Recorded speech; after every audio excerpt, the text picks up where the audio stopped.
jërëjëf mbokku téléspectateurs yi ñu ngi leen di ziar di leen dalal sur la TMS TV di ñëw nag ci seen plateau spécial bu laal tàggat yaram waaye mu nekk aussi un thème d'actualité di nuyu le PDG de la TMS TV ki nga xam ne moom moo nekk ci bopp kër gi jiite ko di fajkat bu mag boobu xam naa ne thème bi ñuy wax moom dana ko intéressé trop muy Alaaji Thierno Moulay Sow le phénomène universel mais di am mbégte ak kontaante aussi di ci ànd ak sama naatango un confrère aussi bu nekk ci kër gi di yëngu ci tàggat yaram muy Moustapha Fall Moustapha Fall nga nuyoo ak téléspectateurs yi. jërëjëf Abdoul Aziz ñu ngi lay ziar bu baax a baax di am mbégte saa su ne di bokk ak yow plateau xanaa di ziar di ko jox wàccuwaayam kii di le PDG di le khalife général le roi médecine traditionnelle du monde the king of the all of the Doudou Alaaji Thierno Moulay Sow di ko ñaanal gudd fan ak wér-gu-yaram. waaw mais Moustapha première question avant ñuy dugg dans le est-ce que yow gëm nga mystique maanaam ci sport xar fa xuufa xoo est-ce que gëm nga ko. waaw am na ci côté boo xam ne gëm naa ko am na ci côté boo xam ne gëwuma ko.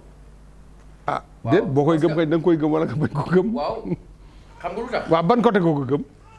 dama la jox benn anecdote. waaw. Souley Diop bii di bëre. xam nga ñoom paataar la ñu dëkk. waaw. magam di Daouda Diop. waaw mbër. waaw. temps bi muy bëre ci cumukaayam laa daan toog. kon yow gëm nga xar fa xuufa. cumukaayam laa daan toog. waaw. temps boobu maa ngi am fukki at. mais Daouda sama xaritu frère la woon. muy Matar. xaritam la. ñu daan ànd. léegi bu combat amee man dama daan ñëw di toog. mais boo toogaan ci bukaay bi loo fay def.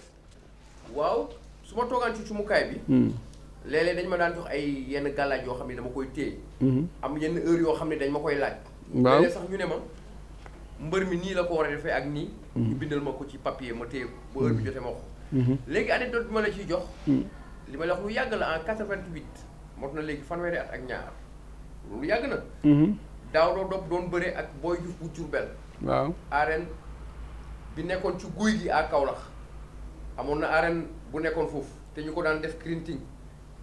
arène Thiéma. ñetti guy. waaw arène Thiéma. waaw. ñuy bëre grand combat Boy Diouf bu Diourbel ak Daouda Diop bu doomu buuri Pataar Boy Diouf takk daf koo takk ba Daouda munul dóor te Daouda ku ko xam-xam ni fooram. dóor rek maanaam pour yow Daouda mënul dóor rek nga ne mystique la dañ ko takk. waaw non dañ ko takk parce que. dañuy bëre. Boy Diouf di ko dóor ba xaw ko blessé. waaw ba timis jot am benn pël bu ñëw ci suñu cumukaay ne na Daouda signalé arbitre bi pour ñu arrêter combat bi. mu ne dañ koo takk. bi pël bi waxee loolu ñu wax ko Daouda signalé. ñu arrêté mu ñëw. mu ñëwee pël bi ne kii dañ koo takk. ñu génnee 25 francs. jox ma nee ma naa dem ci boutique ba rapidement ma jënd benn lancette ma jënd lambi bi li ma la wax nii maa ngi am fukki at. waaw jël lancette bi. xotti ci pooju Daouda bi nii. deret bi génn. gis nga Daouda bi mu duggee ci biir. bi ñu sifflé waatee ba mu dugg. dafa mel ni gaynde ci kaw waaj. arrêté bi mu sifflé da ko dóoraat ko rek Boy Diouf dafa daanu jóg daanuwaat ñaari yoon la daanu loolu lu mu dund la. ak yeneen ak yeneen ak yeneen bu ñu ñëwee ci volet bi nga xam ni gëwuma ko. parce que boo wéeroo ci mystique kese te li bëre laaj wala li football laaj parewuloo physiquement. boo ñëwee. même boo defee mystique ñu daanu ci côté boobu également c'est-à-dire am na ci côté boo xam ni gëm naa ko am na ci côté boo xam ni gëwuma ko.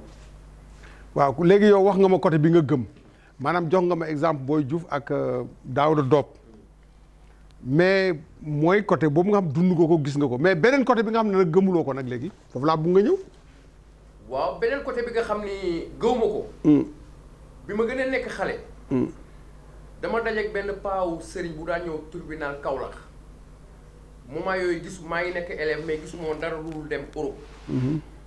paa bi fexe ba laaj ma ay 60 et quelques mille paa bi mi ngi jóge woon ci village yi nga xam ne ñu ngi nekk ci kaw la ma fexe ba lijjanti 60 000 jox ko paa bi jox ma seetu ne ma naa ko ëw jox ma soccu ne ma naa ko ëw bu ma xëyee naay soccu jël seetu bi di ci xool ak yeneen ay galaaj nee ma nag lii tant que boo ko defee fii ak semaine laa la may invisible ngay doon maanaam kenn du la gis. kenn du la gis man nga dem aéroport dugg kenn du la gis. yàlla lu muy def rek. dañu amoon ay boulangerie ci vacances yi jour bi ma ko paa bi defal. ca ngoon sa. ma dem ci boulangerie ba. versement yi ma ñu jox ma caabi coffre bi ma yor ko may encaisser ay versement teg ko ci table bi noonu benn moment ma génn dem di tuur ndox rek ma ñëw rek fekk ñu sàcc xaalis bi yëpp.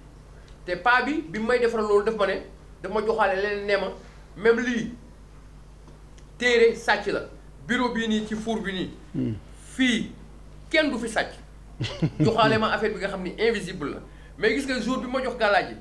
ca ngoon sa premier élément mooy affaire càcc ba ca lañ sàcc ci biir bureau bi may wër paa bi pendant une semaine ba ma ko gisee dama koo poñe yóbbu ko commissariat directement ñu ooy ay waa këram mu fay ma sama xaalis kon xam nga déjà nax na ma la ma doon wax dara yëpp amu ci la defaral télé nee na kenn du sàcc fii mu defal na ko ci suba si. ngoon si ñu sàcc. waaw mais Moustapha c'est-à-dire que bu ñu taxee foofu yow da nga ma expliquer maanaam mystique boo xam ne nii jàppul parce que nee nga ma yow gëm nga boori Pataar maanaam Daawda bi muy bëre gëm nga ne foofu mystique am na donc mystique bi baax na.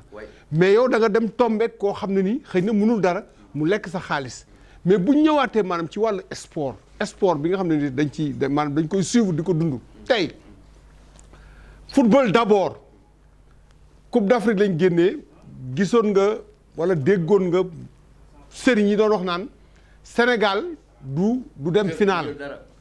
nañ rester dans le cadre du est-ce que dans le cadre du football yow gëm nga ne mystique am na wala amul. góobu ko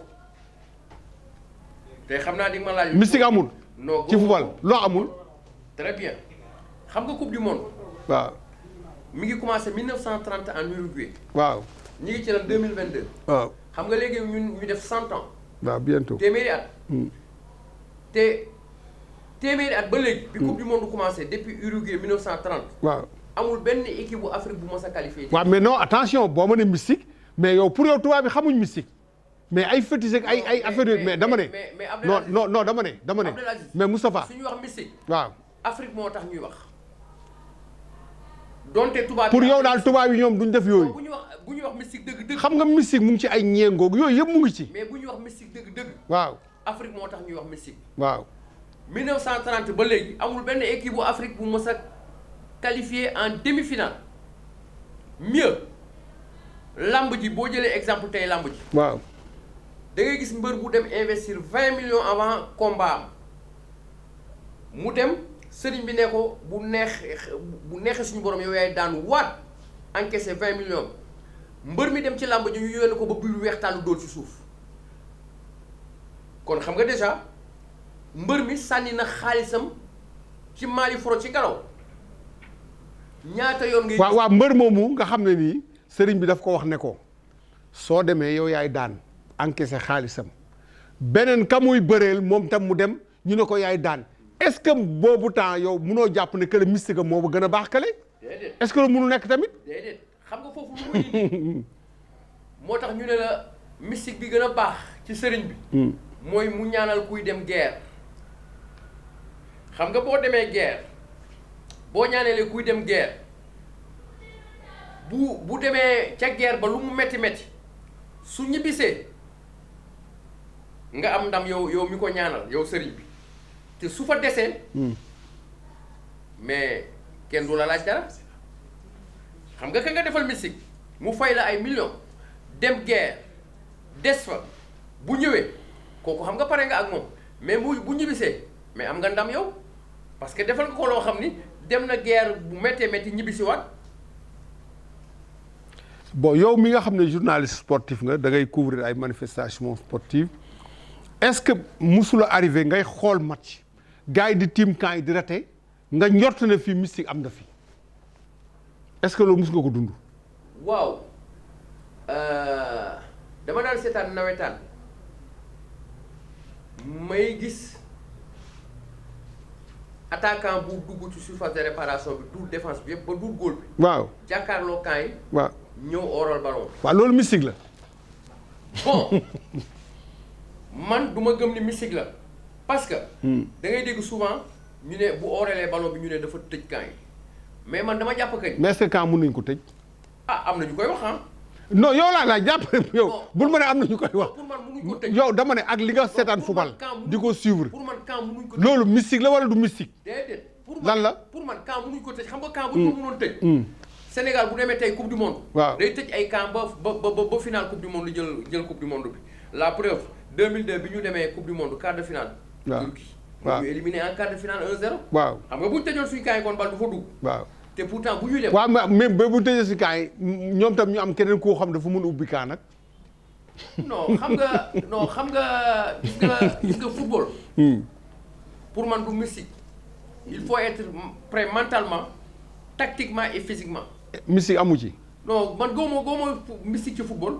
waaw kon nag xam nga Moustapha affaire mystique c'est que man ni ma ko jàngatee mooy nañ ko tuddee deuxième force d'ailleurs boo xoolee sax deuxième force lañ koy tuddee. mais am na. du dëgg mais man dama bëggoon ñu ñëwaat man ci question bu ma la waxoon sànq maanaam sa tontu dafa des. attaquant bu tiim dribble défense góol yëpp ñëw dóor mu génn loolu mystique la wala du mystique. non du mystique. lan la. non pour man il a raté une occasion par manque de lucidité rek. et de concentration rek. mais du mystique parce que bu fekkoon mystique la. kon daañu football chaque match. te kenn du dugal suñu camp. waaw mais Moustapha doo calculer tamit équipe bële mais ñoom aussi mais bu fekkee am nañ sëriñ mu ne leen da ngeen boo leen defee li di ngeen dugal nag mais del calculer loolu tamit est-ce que lu munul nekk. non munul nekk. ah bon parce que dama lay jox benn misaal. xam nga bu ñu waxee mystique. waaw dëgg. Afrique moo tax ñuy wax mystique voilà gis nga bu ñu waxee mystique dëgg. dama lay jox exemple tey Thierno Moule Sow. boo indee mystique. pur et dur. mystique vrai. professionnel. da ngay indi exemple Thierno Moule Sow. boo ko indee foofu teg loolu ci la ñuy wax ne mystique am na li sëriñ bi di def. loolu moom boo nga ñëw teg ci sa bët wala nga nekk à distance di suivre sëriñ Thierno Moule Sow woowaa di nga xam ne mystique am na parce que xam nga lu tax.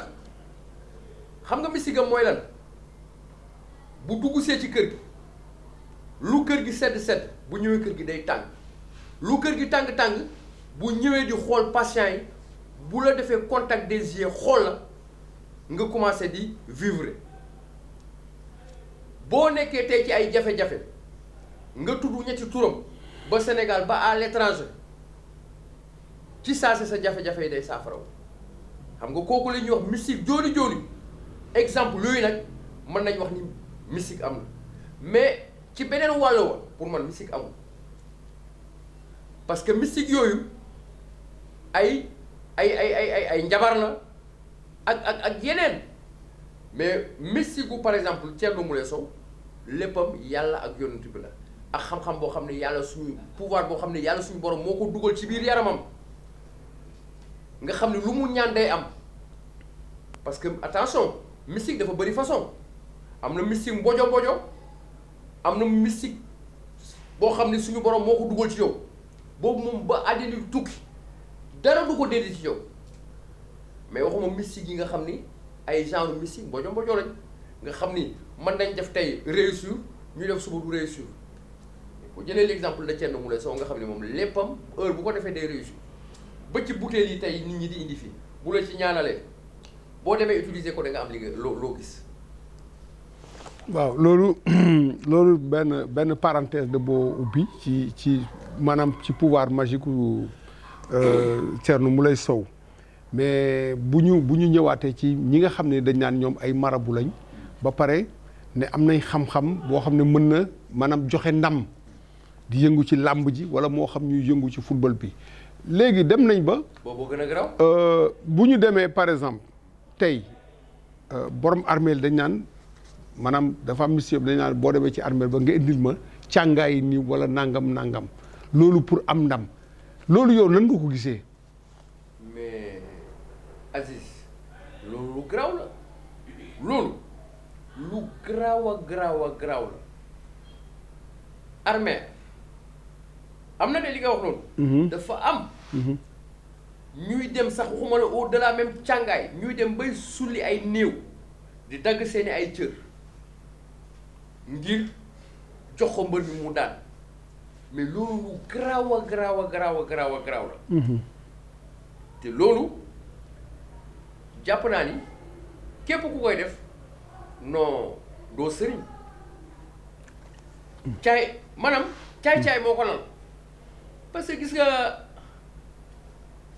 kii def te mën ci wàllum surtout mystique non il n'a pas besoin d'aller di dem ci cimetière yi bay laaj ay càngaay wala di sulli ay néew bi nga xam ni yàlla suñu borom moo ne boo juddoo ñu ne liir bi nga faatu ñu ne néew bi doo am tur war a uy ji suñu borom ñu dem tërale ci armeel ya kenn waratu la laal lu dul ñuy ñëw di la ziyaare di defar sa bàmmeel ngay dem yow bay digle ne sulli leen ma bàmmeel bi ma am lu ma ci laal wala may jël càngaayam kon kay kooku day jouer cinéma rek di lekk xaalisu askan bi. waaw léegi réew mu mel ni Sénégal loolu moo fi bari. waaw léegi beneen bi mooy bu ñëwaatee ci làmb ji dañ gis ne làmb ji CNG bu fi nekkoon ñoom Alioune Sarr maa ngi leen nuyu au passage am na mesure yu ñu jëloon mesure bi mooy lan ne nañu bàyyi photo sëriñ si ñuy dugal ci biir làmb ji parce que sëriñ bi bëgguñu image am ñu di ko indi ci làmb ji mais dafa mel ni benn bis mos naa ko Alioune Sarr ci benn conférence ma ne ko monsieur le président dafa mel ni. photo yooyu ngeen tere am na leneen lu ko remplacer mooy paroles yi maanaam mbër ñëw diñ ci sëriñam xam nga nit ki bu waxee sëriñam rek mel na ni indi na image am barke sëriñ diw dinaa la daan keneen ki ne ko barke moom tam waat ci sëriñ ne ko barke sëriñ diw dinaa la daan est-ce que jarul ñu réfléchir maintenant par rapport ak sëriñ yooyu nga xam dañ leen di dugal ci làmb ji ñu bàyyi ko.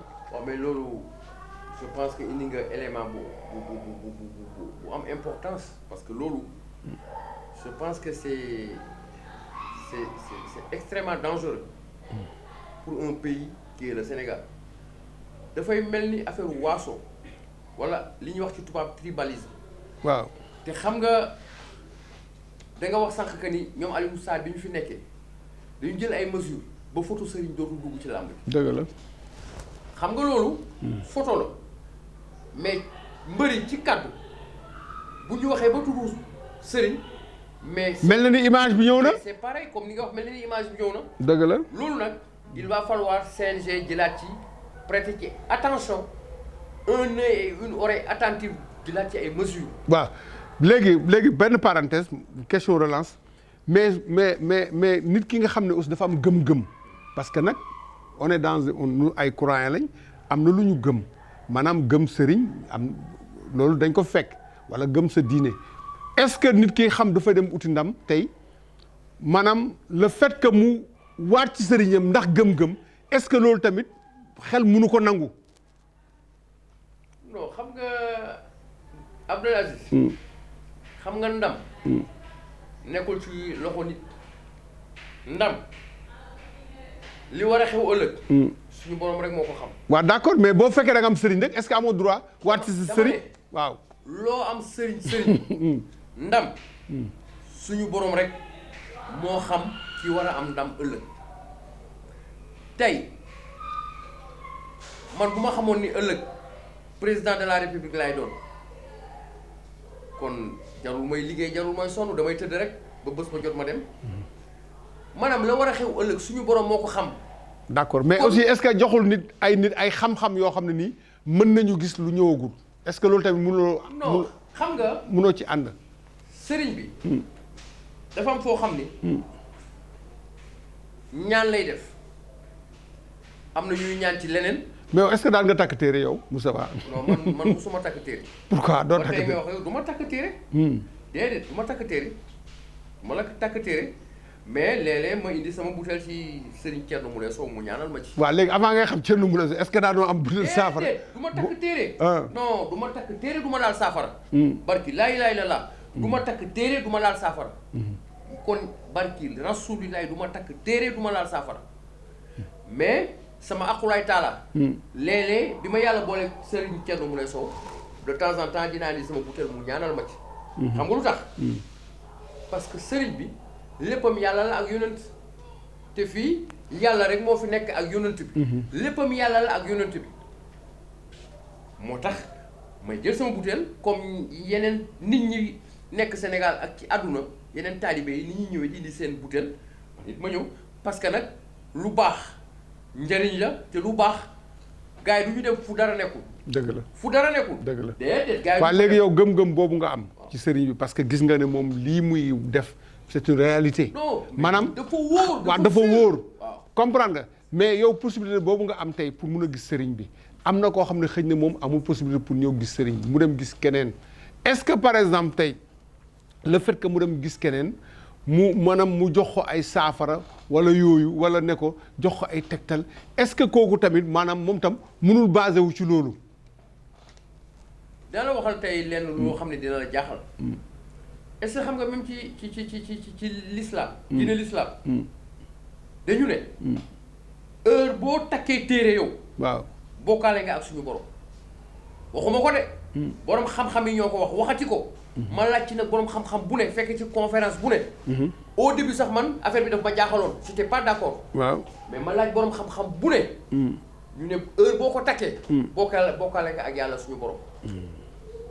boo ko defee rek bokkaale nga ak yàlla suñu borom mooy affaire u téere. d'accord loolu defe naa ne dinañ ci waxtaan la boo xam ne ni dañuy am occasion invité oustaz wala un érudit de l'islam mu wax ñu quand même takk téere lu ci wax parce que nag dañu gis léeg-léeg nit ñi dañuy taxaw di jaay ay téere maanaam naan téere alxuraan kii boo ko defee xooj ko wala boo ko ëwee di takk ko dana la musal dana la aar te loolu alxuraan la. waaw xam nga lu tax mu garaaw. waaw parce que heure bu ñu la joxee téere bi nga takk ko. waaw.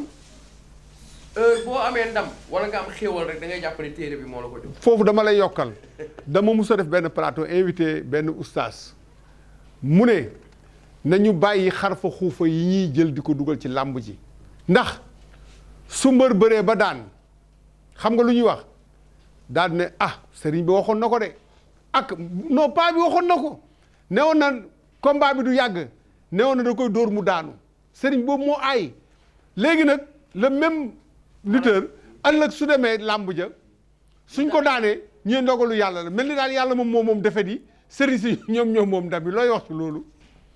waaw xam nga wax ñu franku laayu na. waaw suñu borom bi ñu sàkk. waaw léegi buñ daanee ñu ne yàlla la. waaw léegi bu waa ji daanee ñu ne sëriñ bi moo aay. waaw looy wax ci loolu. waaw yàlla bi nga xam ni moo ñu sàkk. moo tax ñuy noyyi. neen daal dafa mel ni yàlla moom defet bi moom moo ko yor. su ko neexoon léegi. waaw mu arrêté suñu ay noyyi. dëgg la. kooku moom la ñuy yëpp moom la ñuy fontoo. di ko jox defet yi di jox sëriñ yi victoire yi. waaw te pourtant bu ko neexoon. nga am sa mbër. mu bëre 50 combats suñu borom ne maa yor defet maa yor ndam du am benn ndam mais léeg-léeg mu may la ndam parce que loolu da ci baax. xam nga loolu day indi ngëm-ngëm. léeg-léeg nga am sa mbër wala yow ngay bëre léeg-léeg nga daan léeg-léeg ñu daan la ngëm-ngëm la c'est comme affaire u am-am léeg-léeg nga am ba yaakaar ni dootoo ñàkk. nga dem benn moment aussi. léeg-léeg nga ñàkk aussi ba defee dootoo am. mais raison pour day tax nga dellu ci suñu borom. dëgg la mais adduna bi bu ñàkk amuloon. mais kenn du jaamu yàlla. waaw léegi on me fait signe que temps bi daanaka xoj nañu alors lan ngay wax maintenant à l'endroit des sportifs que ça soit bon ñu jël ñaari discipline yi nga xam ñoo gën a populaire moo xam làmb ak football tey ñi nga xam ni tey dañuy war a dem maanaam di jongante ji tey te maanaam ñu war a dem ñaanlu tey lan nga leen wax parce que nag ñaanlu duñ ko fi kenn mënu ko fi dindi ah Moustapha di wuti ndam ñaanlu kenn mënu ko fi dindi te ñaanlu nag ci la lépp nekk waaw diwoo saafara mu ngi ci takk téere mu ngi ci gas mu ngi ci lépp ngi ci ñaanlu fii lañ ko fekk waaw looy wax ñooñu ñaanlu lu baax la waaw waaye dafa am yoo xam ni li ñuy wax ci l'islam shirk la kenn du ko def dëgg la mooy takk ay téere parce que boo ko defee rek jël nga ki la defal téere bi dene la ko ak yàlla suñu borom te yàlla suñu borom allahu kenn la ah ngeen gi mbindeef aussi kenn la donc li may conseiller sportif yi surtout ñu nekk ci football bi ak ci làmb ji nañu xam que ni mystique taxul nga am ndam il faut nga pare tactiquement physiquement et mentalement mais boo misé woo ci mystique. mais mën na yokk mën na la yokk. non mën na la yokk mooy ñaan bi. mais boo ci misé woo kese. boo ñëwee doo am ndam. loolu moom man maa la ko wax moom. dëgg la loolu ndeysaan góor gi Abdourahmane Ndiaye Falang bi mu demee ba nekk mag am ay 60 ans daf ne sëriñ si ma daan ñaanal ñu ngi fi waaye doole ji moom moo fi nekkatul kon nag dafay rejoindre rek li nga wax li wóor de wóor daal mooy entraîne daal moo gën a wóor léegi nag bu fekkee yaa ngi dem jonganteen nga dem nag tàllal sa loxo parce que nag nañ waxan dëgg Sénégal bi ñuy dem nii di jongante ji mais sëriñ si ñaan nañ ñële ñaan nañ peut-être pour yàq mais ñii ñaan nañ donc yàlla mel na ni ñi nga xam dañoo ñaan pour ñu am ndam ñoom la yàlla maanaam ñaan boobu moom la yàlla nangu donc ñu jox la kàddu gi rek nga tàggoo ak mbokku téléspectateurs yi. waaw tàggoo bi mooy amoon mbégte rek. saa su ne di ànd ak yow ci plateau bi ci thème d'actualité yi nga xam ne ay thèmes yu am solo la. te day nekk thème yoo xam ni vraiment day njëriñ askan bi. ñu ngi koy dund. waaw dañ koy dund. ñu ciy def prise de conscience. donc amoon mbégte di nuyuwaat le PDG di Alaaji Thierno Moule Sow nga xam ni mooy le roi médecine traditionnelle du monde the king of the king di aussi nuyu madame Sow la reine di ñaanal prince Moule mbësut ay waajuram di nuyu aussi suñu mbokku internautes yi ak téléspectateurs yi nga xam ne ñu ngi seetaan à travers le monde di seetaan télé bi nga xam ni moo feeñal lépp lu nëbb. jërëjëf Moustapha Fall dégg ngeen ko tey ñu jël question boo xam ne nii maanaam un thème d'actualité mooy le mystique le maraboutage dans le milieu du sport mu am lu mu vivre étant très jeune à l'âge de 10 ans wax na ko léegi toog ci cummikaayu mbër pour ne pas le citer muy Daouda Top nekk doomu Boori Pataan nee na keroog bañ ko jàppee ci mystique après am na ku ñëw jox leen ay tegtal bañ ko defee vraiment mu mel ni dafa dëñ kon nag côté boobu moom gëm na mystique mais aussi buñ demaatee nee na waruñu jël lépp wékk ko ci mystique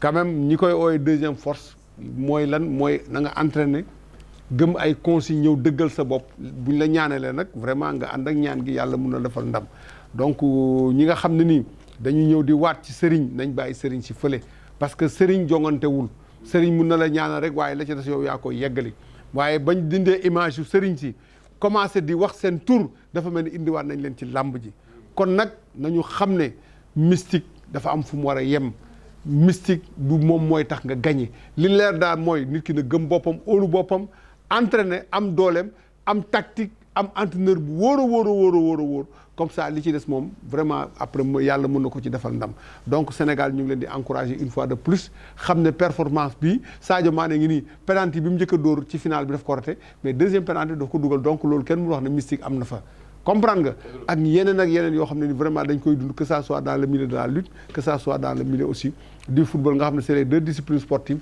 les plus populaires en tout cas c'était le thème d'aujourd'hui vraiment mu nekk un thème d'actualité alors nous vous demandons de rester scotchés sur la TMS TV danañ ñëwaat encore pour la continuité de ce thème mais cette fois-ci ñu invité maanaam jànkate alxuraan kuy bind téere mu wax ñu ñoom ñooñu nga xam ne ñoom ñooy bind xaatim yeeg yooyu tey maanaam nañ lañ gisee maanaam place boobu nga xam ne am nañ ko dans le milieu du sport voilà donc le thème que nous avons proposé pour ce numéro spécial consacré au sport et la place qu'occupe le maraboutage. On vous donne rendez-vous sur la TMS TV. À très bientôt.